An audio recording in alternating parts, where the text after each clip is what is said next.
priest wanted to sacrifice the goat to the gods. He raised his arm to cut the goat's throat, when suddenly the goat began to laugh. The priest stopped, amazed, and asked the goat, "Why do you laugh? Don't you know I'm about to cut your throat?" "Oh, yes," said the goat. "After 499 times dying and being reborn as a goat, I will be reborn as a human being." Then the little goat began to cry. The high priest said, "Why now are you crying?" And the goat replied, "For you, poor priest. 500 lives ago, I too was a high priest and sacrificed goats to the gods."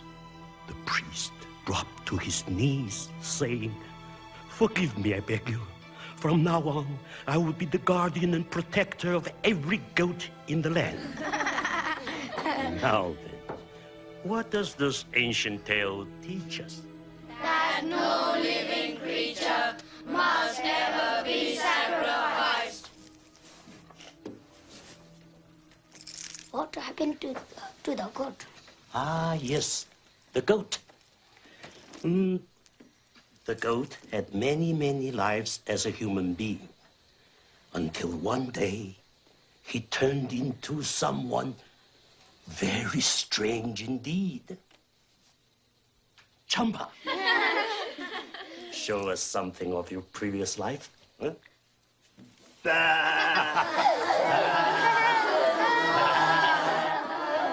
Telegram for Lama Norbu.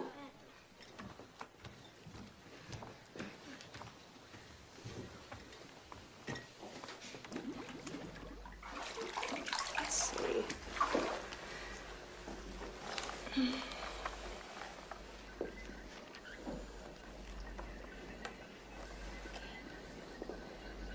Buddha was born 2,500 years ago in a small kingdom in ancient Nepal.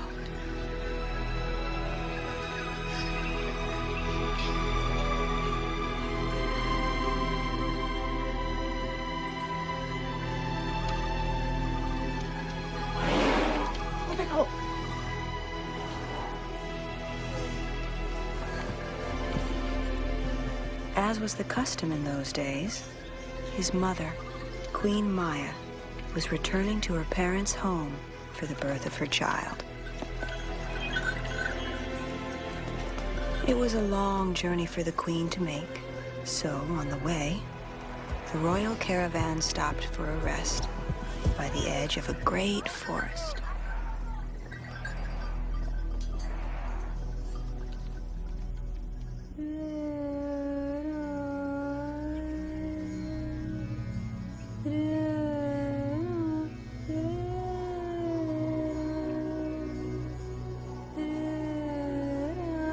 As the queen entered the trees, she fell into a kind of trance and remembered a strange dream she had had the day she conceived her child.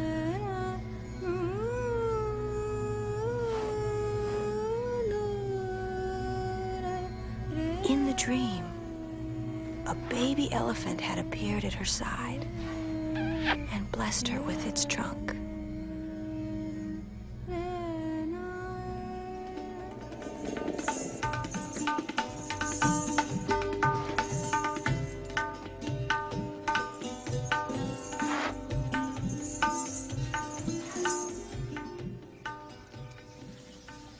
Queen Maya was deep inside the wood when suddenly her birth pains began. And then, it is said, a tree, understanding this great moment, bent slowly down to protect her, offering its branches for her support.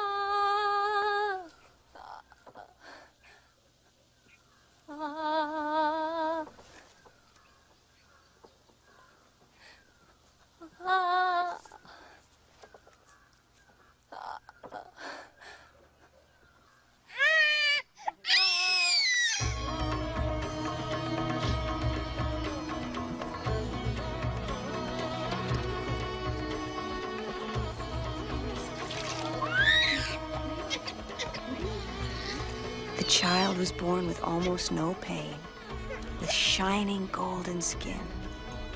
He was fully conscious, his eyes wide open, and he was strong enough to stand on his own legs. I have been born to rich enlightenment and free all creatures from suffering.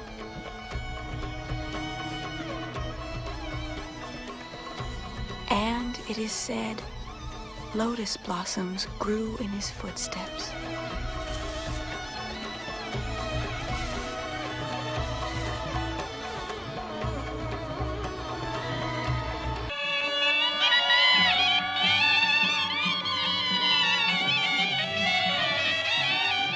And then he gave a great reception to present his son to the people.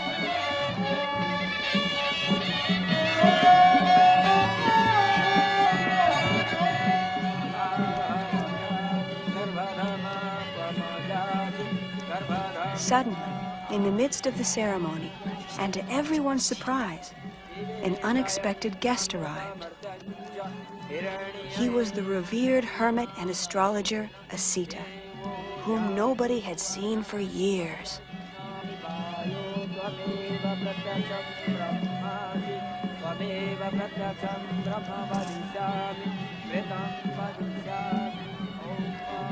As Asita looked at her son, Queen Maya saw tears come to his eyes. Do not be alarmed, O Queen. Mine are only the tears of an old man who knows that he will not live long enough to learn from the teachings of your son. Will he be a great king? He'll be the master of the world, or its redeemer. When he grows older, Sita, he can become a teacher like you if he wants. But first of all, he must follow me and be a king. It may be as you wish, but the gods often betray the wishes of mortal men. He will be a king. Ajabajana, Bunkaro!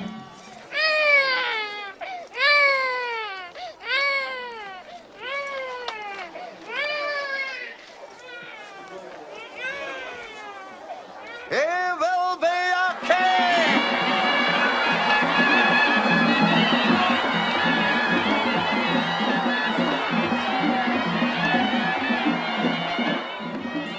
Queen Maya was filled with a strange foreboding, as if she knew that she too would not live to see her son's destiny fulfilled.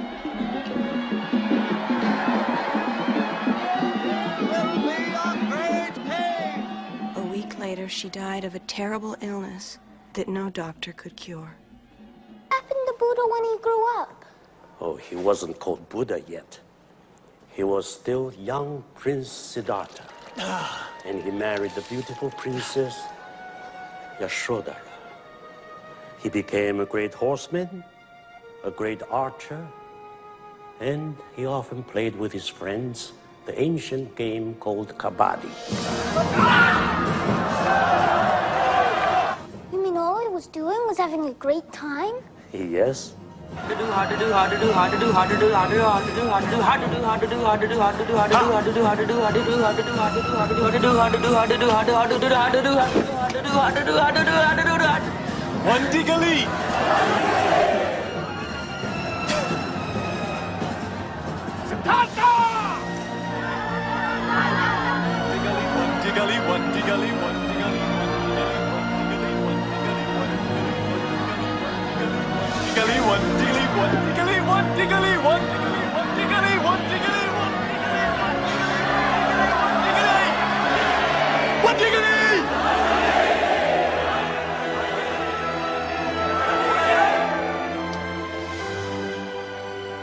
Siddhartha!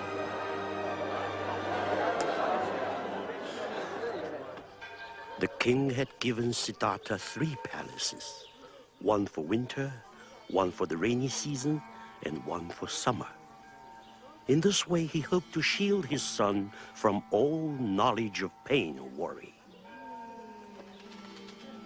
But then, one day, Siddhartha heard a mysterious song of haunting beauty.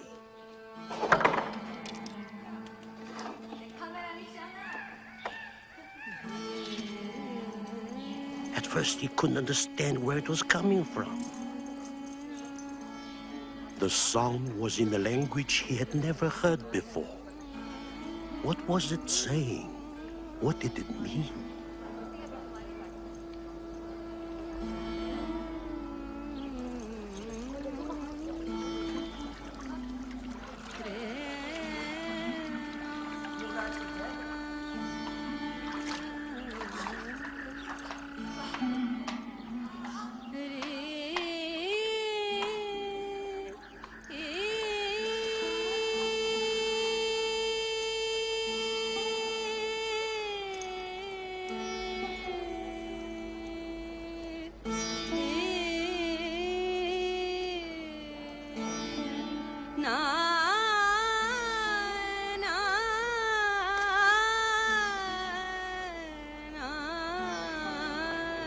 What is this song?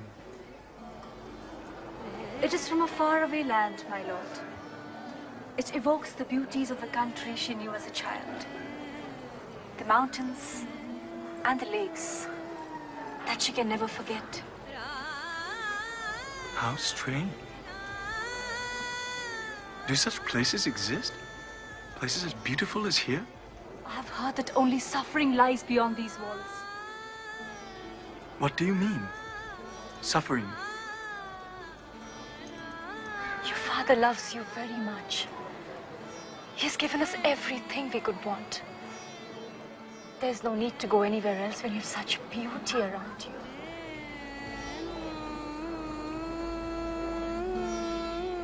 It is true.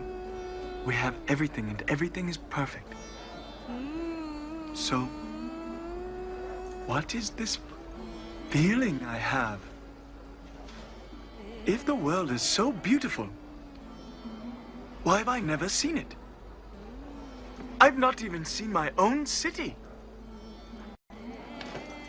I must see the world, Yashodhara, with my own eyes.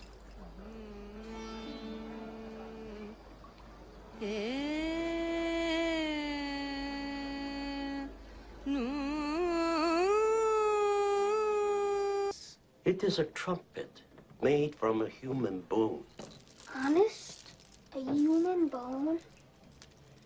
Now, where did we get to? Oh, Siddhartha wanted to see the world. Ah, yes. He wanted to see the world. Secretly, however, his father prepared everything in advance, so that nothing Siddhartha might see in the city would upset or disturb him. Everyone should be young and healthy.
through the crowd, the young prince saw something he had never seen before.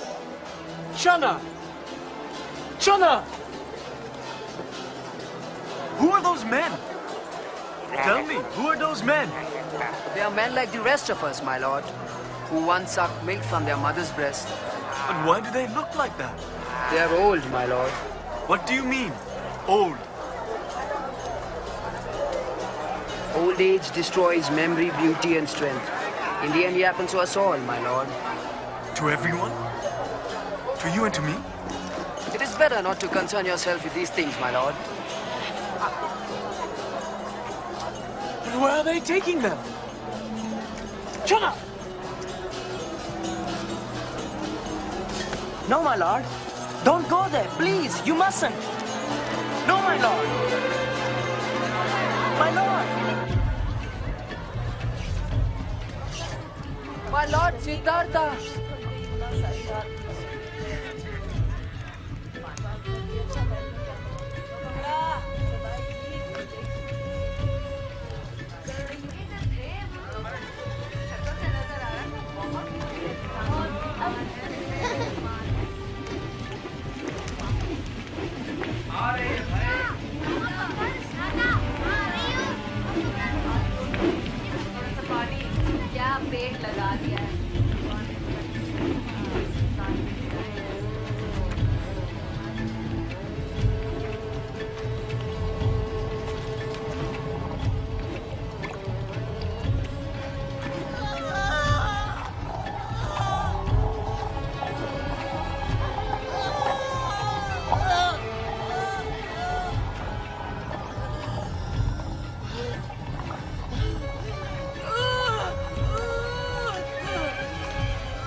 What is the matter with those people? Why is she crying like that? She is in pain, my lord. She is very sick. Sick? What is that? No one reaches the moment of death without falling sick at least once. Even kings?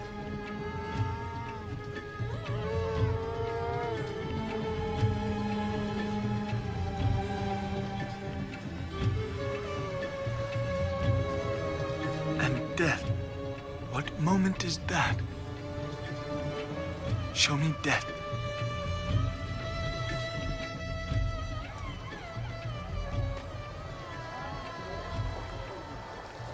This is death, my lord.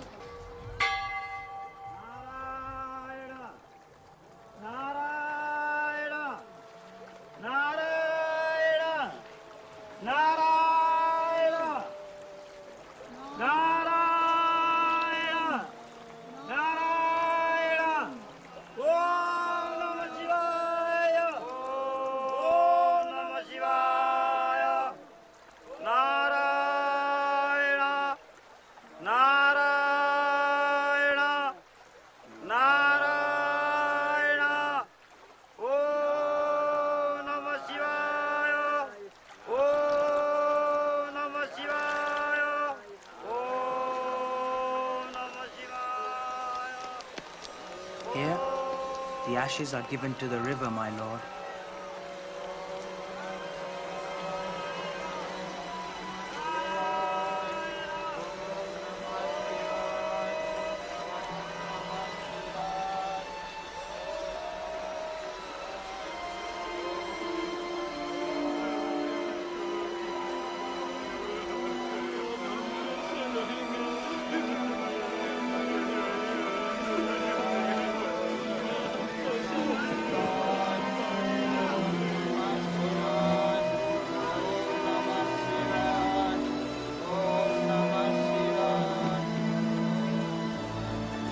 Death is the moment of separation, which comes to every person in every family.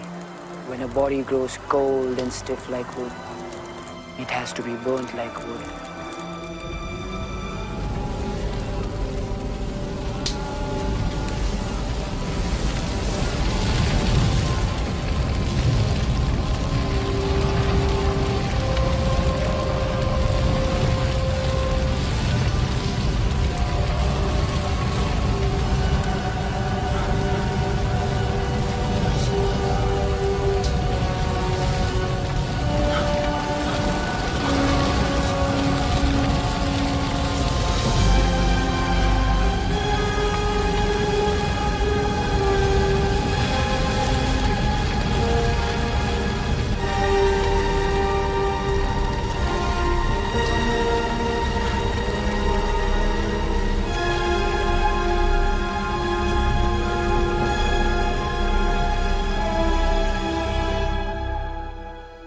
It was on this day, from this fire, with these people, that Siddhartha learned about suffering and discovered compassion. They were him, and he was them.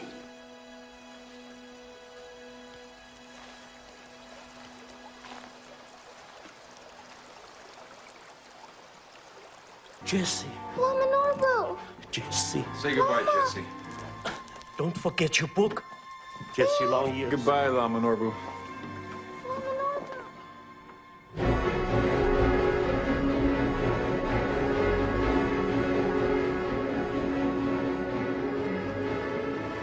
Oh, my father, why have you hidden the truth from me so long? Why have you lied to me about the existence of suffering, sickness, poverty, old age, and death? If I've lied to you, Siddhartha, it has been because I love you. Your love has become a prison. How can I live here as I lived before, when so many are suffering outside? You never wanted to go outside. Father, I must find an answer to suffering. Even if you betray me, Siddhartha, have you no pity for the wife you leave and for your own son? My child is born? Born this very evening. Think of them, Siddhartha. You too are a father. You too have a duty. You cannot live now. Even my love for Yashodhara and my son cannot remove the pain I feel. For I know that they too will have to suffer, grow old, and die. Like you, like me, like us all.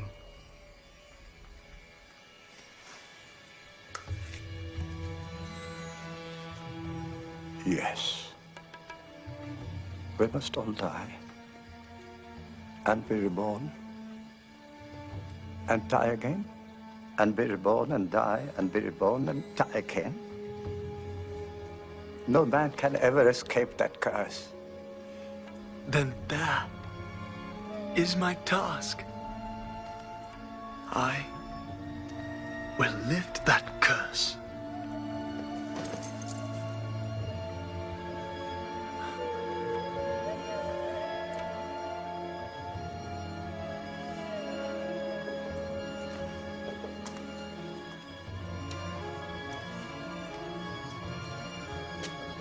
Lock the gate. Double the guard. If the prince tries to escape, he must be stopped by force.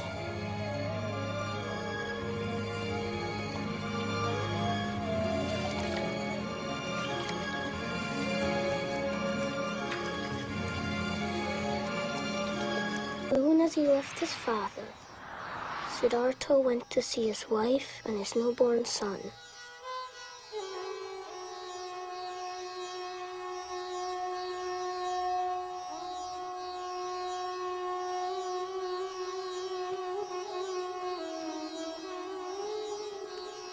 This would be the hardest goodbye.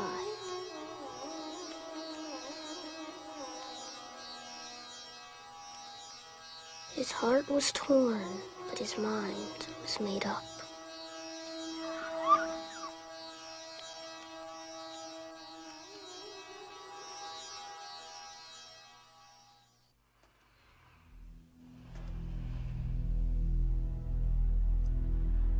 Jana. Jana.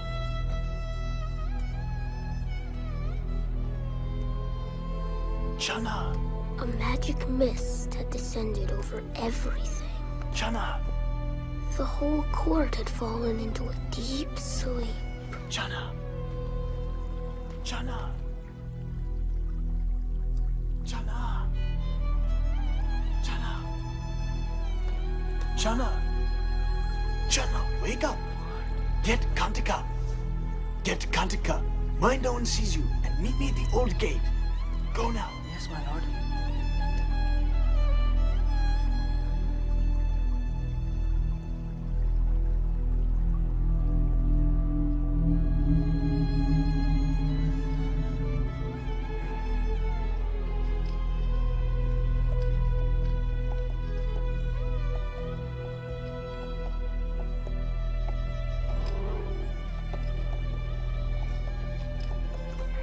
Only the great elephants are awake, my lord.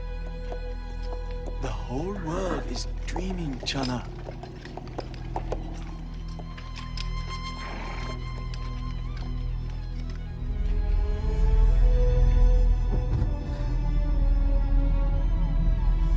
But for Siddhartha, the dream was ending. His long journey of awakening had begun.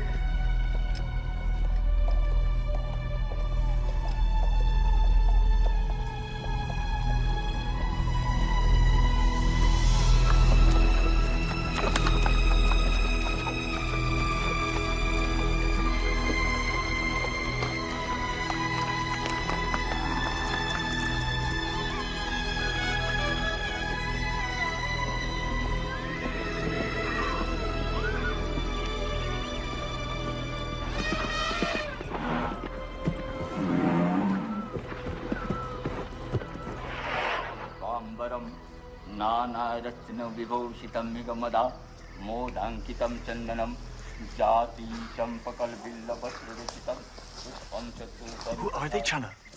Are they robbers? No, my lord. They're ascetics. Ascetics? Why are they so thin and naked? They have given up all the comforts of life, my lord. They have sworn never to leave the forest until they have reached enlightenment. Enlightenment?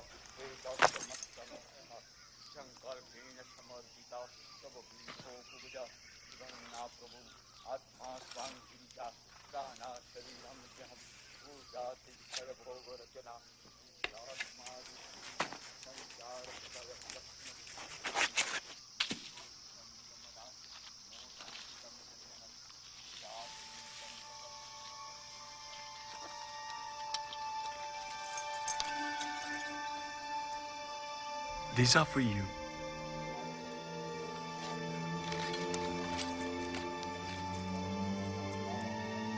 Chana,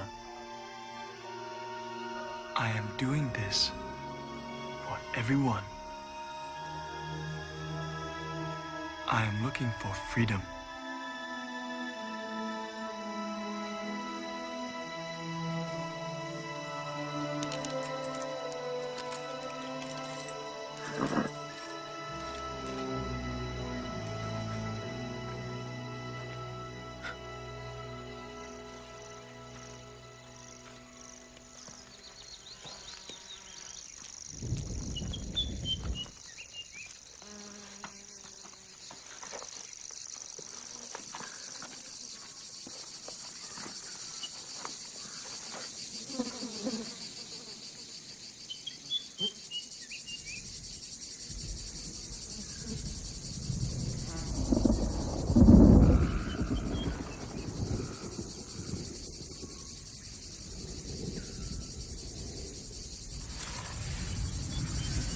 देखो सब आ रहे हैं।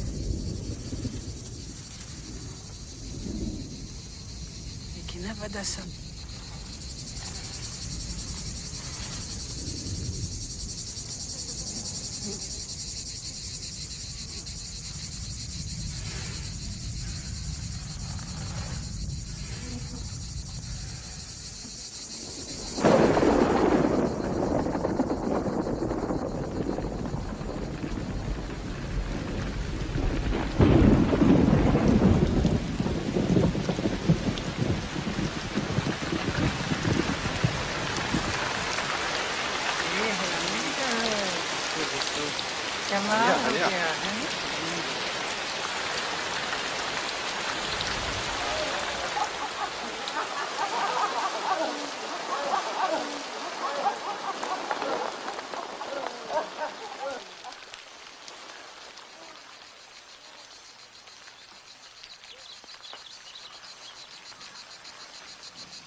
The 5 ascetics witnessed these miracles and were filled with wonder. They became Siddhartha's first disciples.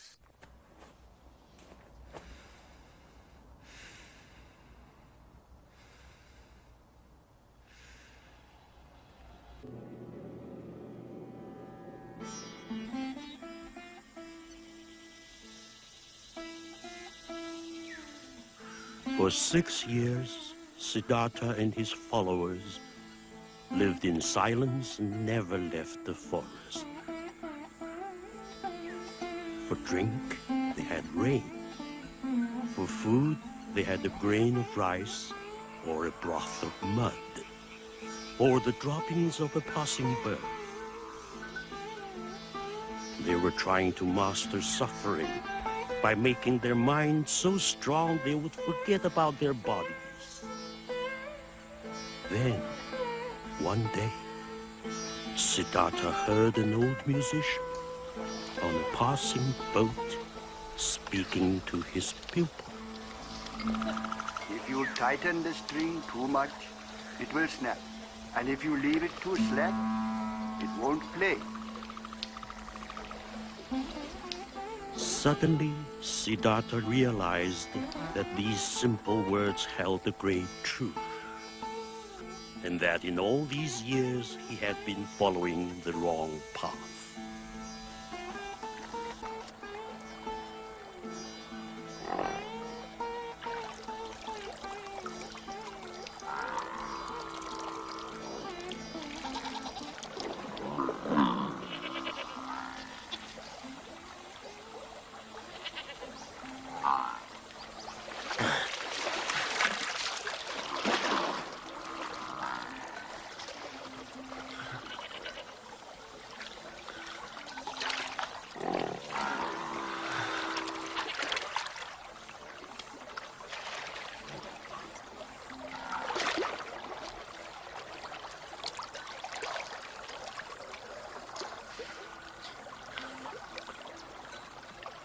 Tighten the string too much, it will snap. And if you leave it too slack, it will not play.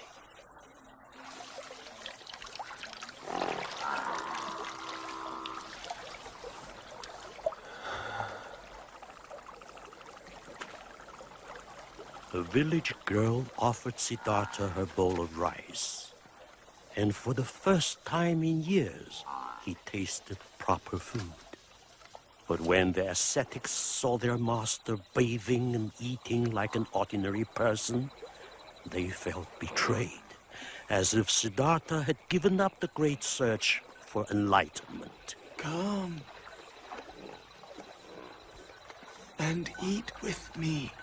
You have betrayed your vows, Siddhartha. You have given up the search. We can no longer follow you. We can no longer learn from you. To learn is to change. The path to enlightenment is in the middle way. It is the line between all opposite extremes.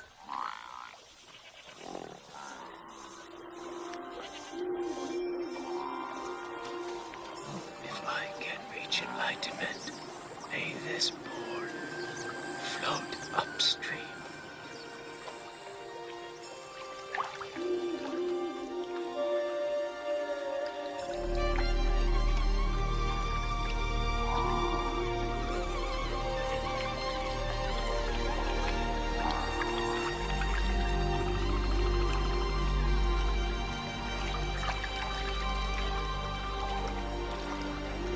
The middle way was the great truth Siddhartha had found, the path he would teach to the world.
Mara had tried to tempt Siddhartha in the cleverest of ways, by disguising the temptations of life in the simplest forms. But Siddhartha was looking beyond form, beyond the present. And now Mara was enraged.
It seemed as if Mara had been defeated, but in fact, he had not yet given up the battle. Now he attacked again.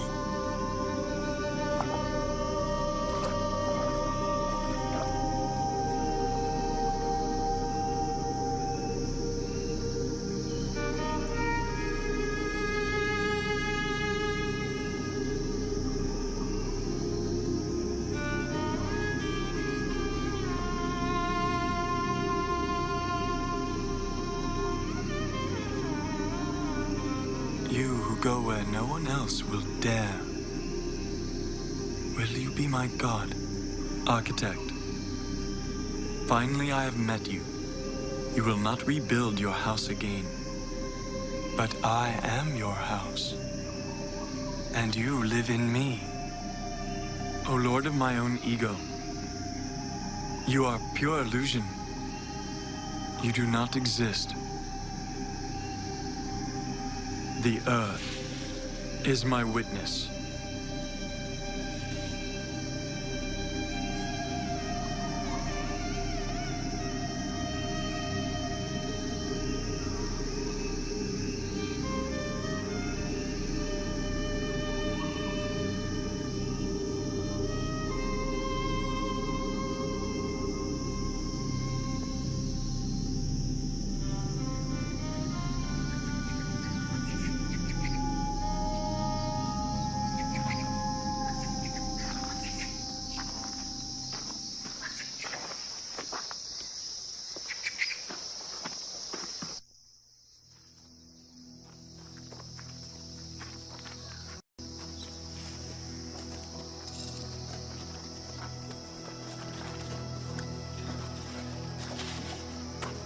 Siddhartha won the battle against an army of demons just through the force of his love and the great compassion he had found. And he achieved the great calm that precedes detachment from emotions. He had reached beyond himself. He was beyond joy or pain, separate from judgment, able to remember that he had been a girl, a dolphin, a tree, a monkey. He remembered his first birth and the millions after that. He could see beyond the universe. Siddhartha had seen the ultimate reality of all things. He had understood that every movement in the universe is an effect provoked by a cause. He knew there was no salvation without compassion for every other being. From that moment on, Siddhartha was called the Buddha, the awakened one.